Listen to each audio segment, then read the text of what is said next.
Chers amis des mots, je vous souhaite la bienvenue sur Sentimentalité, le podcast où on parle émotions, santé mentale et littérature. Je m'appelle Stéphanie Manita, je suis écrivaine et je vous invite à explorer avec moi tout ce que ce mélange peut donner auprès de mes bouquins ou de mes invités. C'est parti! Tome 2, chapitre 5. Corps de l'âme, pas de veine pour toi. Ça y est, on y est. Je vais enfin pouvoir vous parler du livre que j'aurais écrit si je ne devais écrire qu'une seule histoire. Ce livre, je l'ai écrit et il est vraiment très vieux dans ma tête, mais ultra vieux. J'ai même l'impression qu'il me suit depuis mon enfance. Alors bien sûr, avec le temps, les souvenirs s'étiolent, les souvenirs même se transforment. Parfois, on retient des choses qu'on pense être vraies et en fait, c'est au fil des histoires qu'on se raconte que ça devient un peu ce qu'on veut. Mais je vais vous expliquer dans cet épisode l'origine de cette fameuse histoire, l'origine qui a fait qu'aujourd'hui, je suis écrivaine. À la base, était cette histoire qui s'appelait « Pas de veine pour toi », tout simplement. Plein de choses, d'événements m'ont amené à modifier légèrement le titre. Plein de choses et plein d'événements m'ont amené à réécrire cette histoire parce que oui, comme je le disais quand je vous ai posté le chapitre 1, Les Inséparables, dans la série J'ai fait un rêve, il y a eu une première version. Je dirais que la toute première version, c'est-à-dire l'idée de ce roman, est arrivée dans mon enfance donc, et s'est ancrée dans mon cœur à travers un film qui passait à la télé. Quand j'étais petite, il était une fois, bref, quand j'étais petite, j'étais souvent malade. J'investigue ce penchant de mon histoire en thérapie actuellement, mais c'est un fait, j'étais souvent malade. J'ai même failli rater ma deuxième primaire, tellement j'avais d'absence à cause des maladies, principalement des angines, des otites, des grippes, la totale quoi. Et donc, comme une enfant malade des années 90, je passais énormément de temps avec la télé allumée dans ma chambre.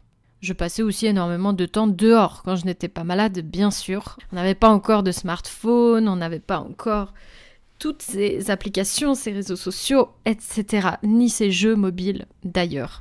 J'avais pas de console de jeux vidéo à l'époque, donc il restait la télé. Et en étant malade, vous pensez bien que je n'avais pas énormément d'énergie pour faire autre chose qu'avoir la télé allumée, être couchée dans mon lit et regarder un peu défiler ce qui passait à la télé l'après-midi.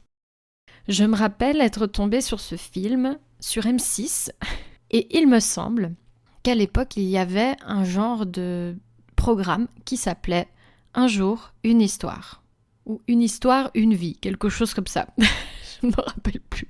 Quoi qu'il en soit, dans ce programme, passaient régulièrement des films, parfois des vieux films, et je suis tombée sur celui-là.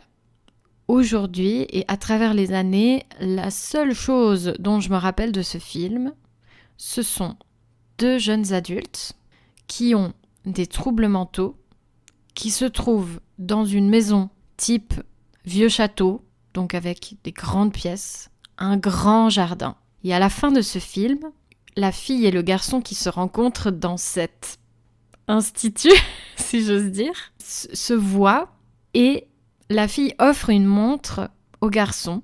Et en fait, la fin, si je me rappelle bien, est ouverte. C'est-à-dire que le don de cette montre se passe durant le film. La fille n'est plus là, à la toute fin du film. Le garçon est là, lui, il regarde la montre et il se rappelle tout ce qu'il a vécu avec cette fille qui n'est plus là. Voilà d'où part Pas de veine pour toi. C'est un peu maigre, hein. Et d'ailleurs, je n'ai jamais retrouvé le nom de ce film, ni le titre, ni même l'intrigue. Probablement qu'aujourd'hui, il y aurait les moyens de faire la recherche de quel est ce film. Mais je ne suis pas sûre vraiment de vouloir savoir ce que c'est parce que j'aurais envie de le revoir. Mais peut-être que ça me désillusionnerait totalement. Alors que c'est la source. C'est l'origine de ce roman qui me tient tant à cœur. Des gens en souffrance, comme je l'étais à l'époque, qui se donnent quelque chose, un objet, de l'affection, et qui finissent par se séparer parce que ma vie est une éternelle souffrance. Voilà. On en est à peu près là. Cette idée, elle est restée des années dans ma tête. Parce que, bien sûr, à l'époque, j'avais peut-être entre 7 et 8 ans. Je n'avais pas encore l'âme d'écrire. D'ailleurs, mon âme d'écrire, mon âme d'écriture, mon envie d'écriture est venue bien plus tard, plutôt vers l'adolescence. Parce qu'avant, je voulais être pianiste. À l'époque, je faisais du piano. Et voilà, bon, c'était très difficile, j'ai jamais rien compris au solfège. Ma carrière était déjà foutue avant d'avoir commencé. Mais quoi qu'il en soit, l'envie d'écrire, même si j'écrivais déjà dans ma tête, que j'inventais déjà des histoires, n'est venue avec la volonté de se professionnaliser que bien plus tard dans mon existence. Du coup, l'idée de ce roman a germé pendant des siècles, il me semble, jusqu'au moment où j'ai eu envie d'écrire mes propres histoires. Mais la toute première histoire que j'ai écrite, j'en ai un tout petit peu parlé dans des précédents épisodes, ce n'était pas celle-là. C'était une histoire écrite entièrement à la main, à la plume même. Et cette histoire ne verra jamais le jour. Mais j'ai eu quand même la démarche d'écrire une 20aine de pages à la main, à l'époque, autour d'un couple. Il y avait toujours des couples. Puis, je suis rentrée à l'école de culture générale, qui est, comment décrire ça, l'équivalent, donc on entre à l'école de culture générale autour de 15-16 ans, et on fait à peu près, 15 ans je dirais, et on fait 3 ans, où on va faire une branche commune en première année, donc culture générale et compagnie, et les 2 dernières années, il faut se spécialiser dans un domaine qui est soit le domaine du social, soit le domaine de la santé, soit le domaine de la communication, soit le domaine de l'art. Dans cette école, on ressort ensuite avec une maturité qui nous permet par après d'accéder soit à des hautes écoles qui nous permettent d'obtenir des bachelors, soit l'université, soit des écoles spécialisées avec un diplôme à la clé. J'hésitais énormément en première année de l'ECG parce que je ne savais pas du tout quoi faire de ma vie. J'étais passionnée par la santé d'une manière générale. Et en même temps, je n'avais pas du tout les compétences en maths, en sciences qui étaient nécessaires pour aller dans ce domaine. Donc j'ai vu une conseillère d'orientation qui m'a aidée à regarder quelles étaient mes compétences à moi, mes préférences aussi. Et quand j'ai coché toutes les cases, j'ai vu que j'allais dans le social. Dans le social, on a donc ces 3 années, puis à la fin, on doit faire un travail de maturité qui va valider ça, tout ce qu'on a parcouru comme chemin, puis on a un stage pratique qui doit être validé pour entrer ensuite en haute école de travail social, où je voulais aller du coup. Pour ce travail de maturité, on avait le choix entre 2 choses. Soit faire une recherche sur une thématique particulière, soit écrire une histoire. Vous aurez compris ce que j'ai choisi. Bon, l'idée d'écrire une histoire est complètement what the fuck, si j'ose dire, parce que quelle idée de valider 3 ans d'une école avec l'écriture d'une histoire qui n'a absolument rien à voir avec toutes les branches qu'on étudie. Bon, certes, il y a du français, mais bon, on ne valide pas vraiment de branches, Voilà, bref. Bien sûr que j'ai choisi ça, parce que j'avais pas du tout envie de faire un travail de recherche sur une thématique. J'avais envie d'écrire cette histoire. Il fallait que j'écrive cette histoire.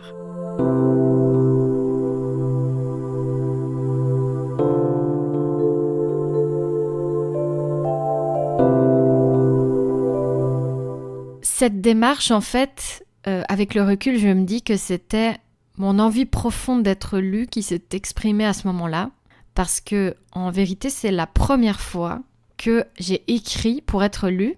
Les autres fois, j'écrivais uniquement pour moi, des textes terriblement tristes, comme je vous le disais, terriblement torturés. J'avais écrit cette histoire d'une 20aine de pages, mais sans vraiment me dire que j'allais la donner à plein de monde pour la lire.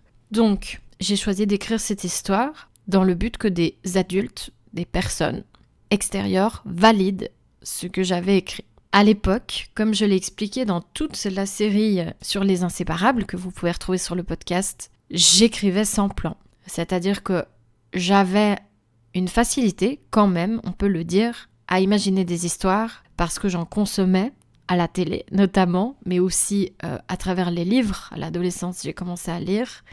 Et donc, naturellement, le scénario de l'histoire se dessinait dans ma tête. Donc, j'avais très souvent le titre, le début, le milieu et la fin. Et l'histoire se déroulait comme ça. Je ne savais pas encore à l'époque que si je ne faisais pas de plan, j'aurais probablement non seulement des creux scénaristiques, donc des moments beaucoup moins intéressants, beaucoup moins exploitables que d'autres. Et je ne savais pas non plus qu'il y aurait potentiellement des incohérences. Ce que je savais en revanche, c'est que je voulais écrire. Et donc, je me suis mise sur ça. Et j'ai écrit cette histoire tellement vite, mais en même temps c'est normal, elle faisait 14 pages A4 sur Word.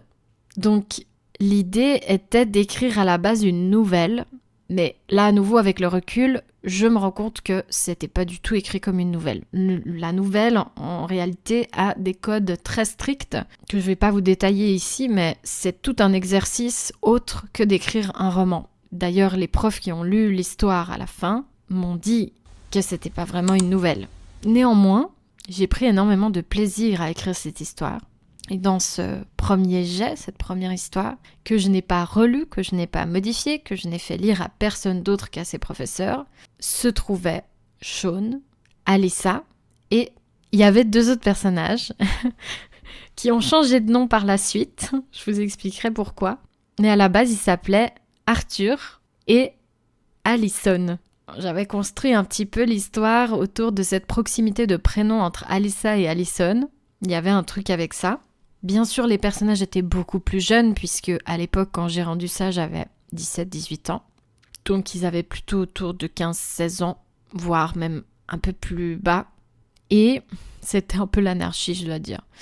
J'ai vraiment écrit ça d'une traite. Et c'est sur cette histoire toute courte que je me suis basée ensuite pour réécrire l'histoire sous forme de roman.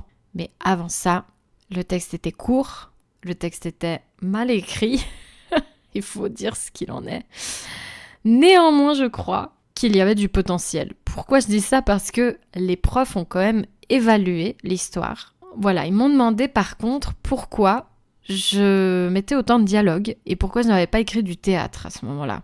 Eh bien, messieurs, pourquoi je n'ai pas écrit de théâtre ? Eh bien, parce que l'idée, c'était d'écrire une nouvelle. Alors, certes, je ne connaissais pas les codes de la nouvelle, mais je connaissais les codes du théâtre et je peux vous dire que je ne pouvais pas écrire du théâtre vu que la consigne, c'était d'écrire des nouvelles.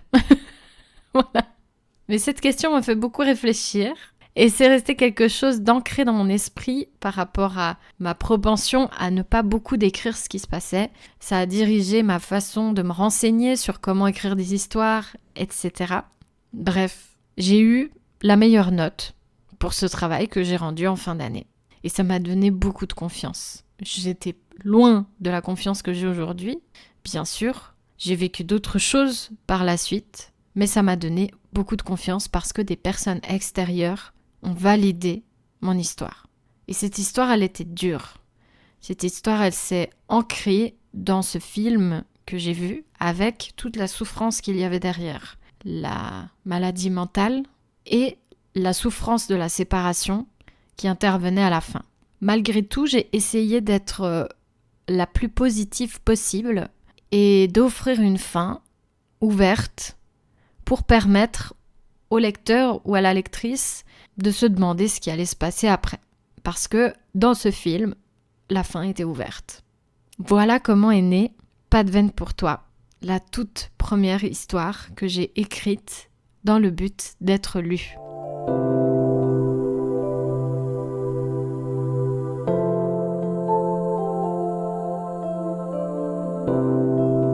Je n'arrive pas à dire vraiment combien de temps s'est écoulé entre le moment où j'ai eu l'idée jusqu'au moment où j'ai pu écrire ce premier jet.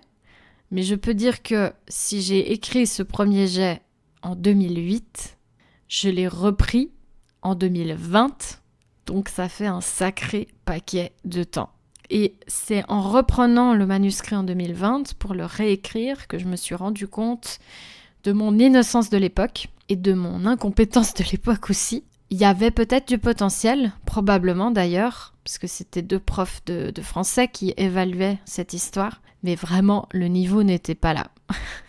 Entre-temps, en 2020, donc j'ai écrit celui-là, mais avant, j'ai écrit Les Inséparables, avec ce cours d'écriture que je m'étais payé en 2017, tout le processus d'écriture, tout mon vécu aussi que j'ai pu greffer à cette histoire. Donc les personnages ont vieilli, ils ont changé de nom pour certains, et puis les Inséparables se sont mêlés un peu de l'histoire en s'intégrant en tant que personnage secondaire dans Pas de veine pour toi. J'ai écrit ce 2e jet, on va dire, vrai premier jet de roman, en plein Covid, en pleine inspiration printanière. Et ça m'a fait un bien fou. J'ai écrit. J'ai aussi écrit durant l'été, donc pendant mes 2 périodes d'écriture favorites. Et ça s'est fait d'une manière vraiment très très fluide, malgré tout ce que j'ai dû ajouter, tout ce que j'ai dû réellement construire, tout ce que j'ai dû amener dans le synopsis de travail pour que ce soit un roman et pas juste une nouvelle.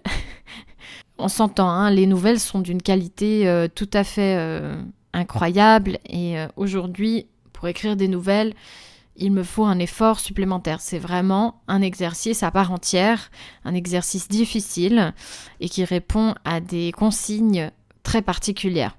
Mais entre l'écriture d'un tout petit roman, si j'ose dire, de 14 pages et tout le bagage entre-temps que j'ai accumulé et l'écriture donc de ce roman, ce vrai roman, il s'est passé tout un tas de choses. Il s'est passé le oui, ensuite de mon éditrice pour ce premier roman. Il s'est passé le Covid, hein, tout simplement. Donc c'était dans une période de souffrance assez importante que j'ai à nouveau sorti cette histoire de moi. Et puis avec le bagage d'écriture que j'avais aussi, des années de jeux de rôle sur forum, l'amélioration de ma plume, l'amélioration de mes compétences, de mon apprentissage en tant qu'autrice à l'époque, sur des détails, sur des concepts que j'avais pas du tout à 18 ans. Puis, 2 ans plus tard, est arrivé le travail éditorial, un petit peu moins de 2 ans en réalité, sur ce roman. Cette fois, je l'ai fait relire et je me suis fait accompagner par Sarah Schneider, ma si chère Sarah Schneider, qui m'a guidée pour donner le meilleur de ce roman. Et pour donner le meilleur de ce roman, il a fallu réécrire la moitié.